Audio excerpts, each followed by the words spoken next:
Assalamualaikum semua, kembali lagi di channel Master Akuntan.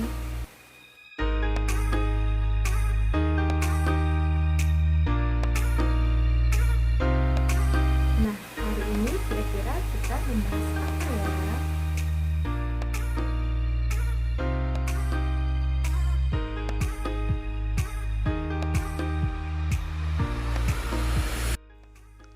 Apa aja 3 kunci mudah memahami akuntansi? Pertama, pahami definisi akuntansi. Akuntansi adalah sebuah proses. Nah, apa aja prosesnya?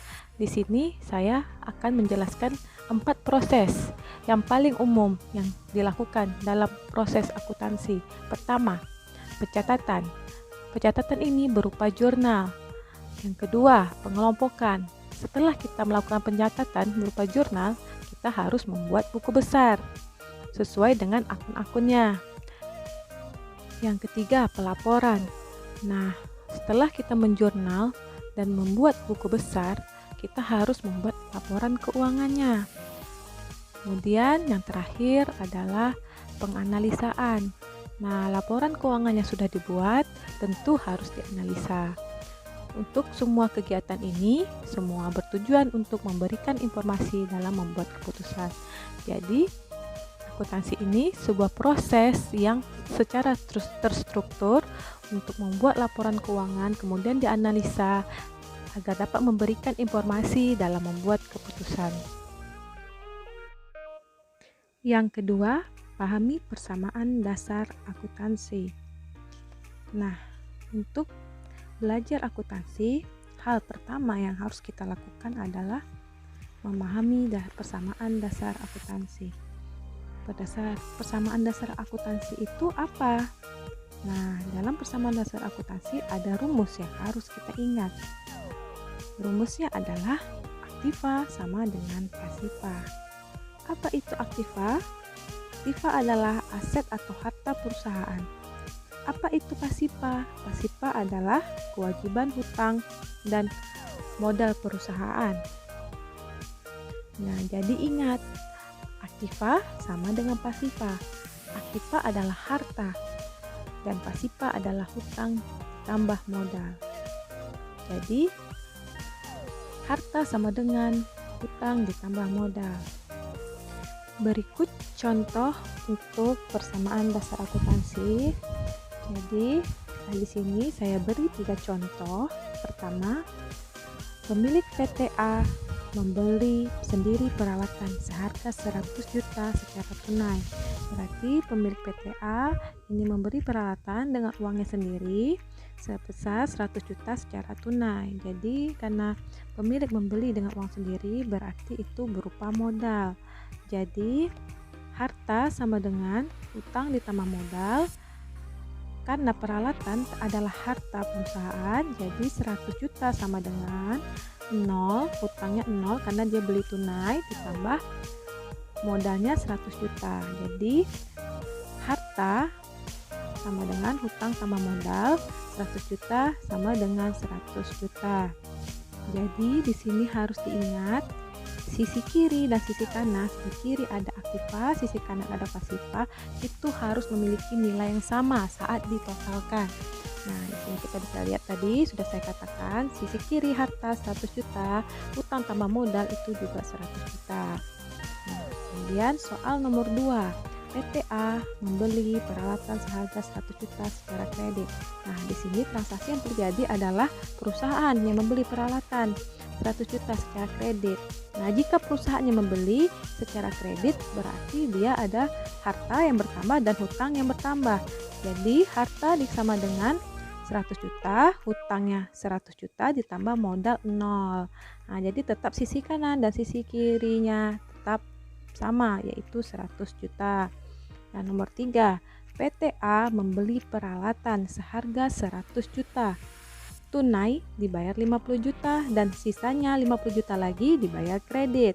Nah, di sini bisa kita lihat harta bertambah 100 juta sama dengan modalnya 50 juta ditambah hutang 50 juta. Jadi, kita bisa lihat bahwa sisi kiri dan sisi kanan tetap sama, sama-sama 100 juta untuk di harta, dan modal tambah hutang juga 100 juta.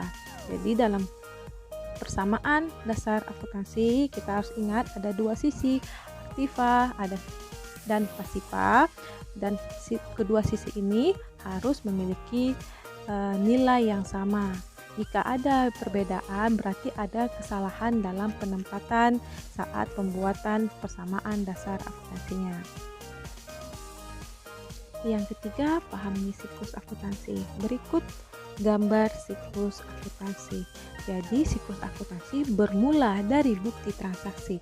Jadi jika ada suatu kejadian ekonomi yang terjadi di perusahaan, itu dimulai dengan bukti transaksi. Nah, dari bukti transaksi inilah kita membuat sebuah jurnal. Kemudian setelah kita buat jurnal, kita kelompokkan. Jurnal-jurnal yang sudah kita buat terdiri dari akun-akun. Maka akun-akun tersebut kita kelompokkan. Kita kelompokkan dalam buku besar. Kemudian setelah kita membuat buku besar, kemudian kita membuat neraca saldo. Neraca saldo ini adalah total akhir per akhir bulan atas buku besar dan jurnal yang sudah kita susun selama 1 bulan. Nanti per akhir bulan kita buat neraca saldonya. Nah, neraca saldo, kemudian dari neraca saldo itu kita bisa menyusun laporan keuangan. Nah, setelah laporan keuangan disusun, maka kita buat lagi jurnal penutup. Ada beberapa akun untuk di awal bulan tidak harus menjadi 0. Itu dibuat dengan jurnal penutup. Setelah membuat jurnal penutup, tentu kita membuat lagi neraca saldo setelah penutupan. Nah, dari neraca inilah saldo awal yang akan kita gunakan untuk awal bulan berikutnya. Dan kemudian di awal bulan berikutnya kita mulai lagi dari bukti transaksi. Seperti itulah siklus yang ada dalam akuntansi. Sebenarnya ini mudah, hanya saja kita harus mampu memahami prosesnya dan bagaimana bentuk-bentuknya. Untuk lebih detail setiap sub-sub ini kita akan buat video tersendiri untuk membahasnya. Dan setelah dari 3 kunci yang saya jelaskan, maka saya berikan sedikit gambaran terkait akun-akun yang akan kita gunakan dalam akuntansi, baik itu jurnal maupun buku besar. Apa aja akun-akunnya? Berikut akun-akun yang harus diingat dalam akuntansi.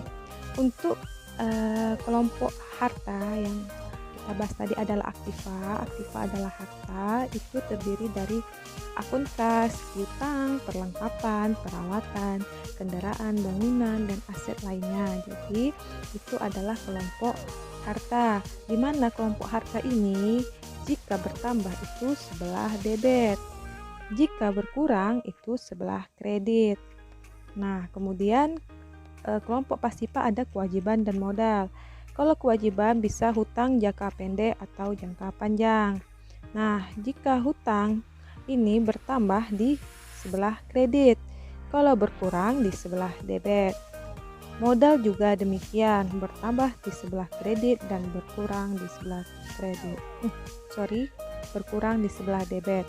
Nah, jadi kita diharapkan mengingat akun-akun ini, mau tak mau, suka tak suka, karena ini adalah kunci penting dalam membuat jurnal dan buku besar. Nah, jadi dari kita belajar menghafal, kita akan beriring waktu akan memahami. Nah, untuk kalian sebagai pemula dalam belajar akuntansi, mohon diingat dan dihafalkan akun-akun ini dan di mana posisi-posisi bertambah dan berkurangnya. Oke, sekian penyampaiannya, semoga bermanfaat. Assalamualaikum warahmatullahi wabarakatuh.